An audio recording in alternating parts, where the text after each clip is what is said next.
the hand that grabbed my leg, was already buried 3 days ago. I saw something moving next to a grave, but the worst part wasn't what it was. It wasn't fully human, and it wasn't fully gone. Stay with me till the end of this story, because what happened after, I still can't explain. It was around 1 a.m. on a Tuesday night. We had just finished a funeral at a small cemetery on the edge of a quiet village, the kind of place where the nearest street light is half a mile away.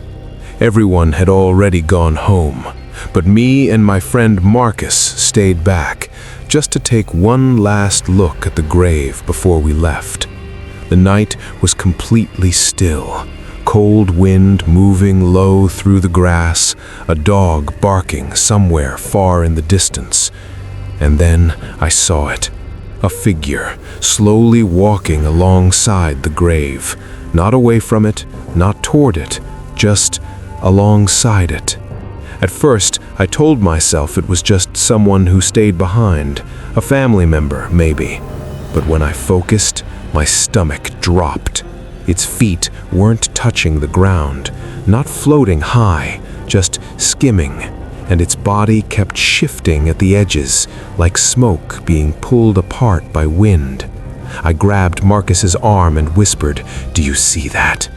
He squinted toward the grave, looked for a long moment, then turned to me. "There's nothing there, man. You good? If this story is already getting under your skin, wait, because in about 60 seconds, everything changes." I looked back toward the figure. It had stopped moving, standing completely still next to the grave, and then, slowly, it turned its head toward me. No eyes, just empty darkness where a face should have been. And in that same second, the air went ice cold. Not a chill, not a breeze, the kind of cold that lands on your skin like a warning. Marcus grabbed my arm. "We need to leave, right now." But before either of us moved, my phone buzzed in my pocket. Unknown number. I don't know why I answered it. I just did. The line connected, 1 second of static, and then a scream, a real human scream, and a voice, cracked and desperate, "Don't turn around." I froze, because I already had. The ground behind me started cracking, a sound like something forcing its way through packed earth, and then a hand broke through the soil, rotten, pale, long fingers reaching toward my ankle. I jumped back so hard I hit the fence, but Marcus didn't move. He was standing 3 feet from the open grave, staring straight down into it, like something had switched off inside him. I grabbed his shoulder and shook him hard. "Marcus, we have to go, right now." He didn't look at me. He just whispered, "It's calling me." I looked past him, and there it was, standing directly behind him, still, silent, smiling. The next morning, I drove back to the cemetery. I don't know why, I just needed to see it in the daylight. The grave we had been standing at was open, dirt scattered outward like something had pushed through from below.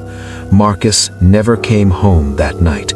His phone went straight to voicemail, and when I walked up to the headstone to read the name, I saw it.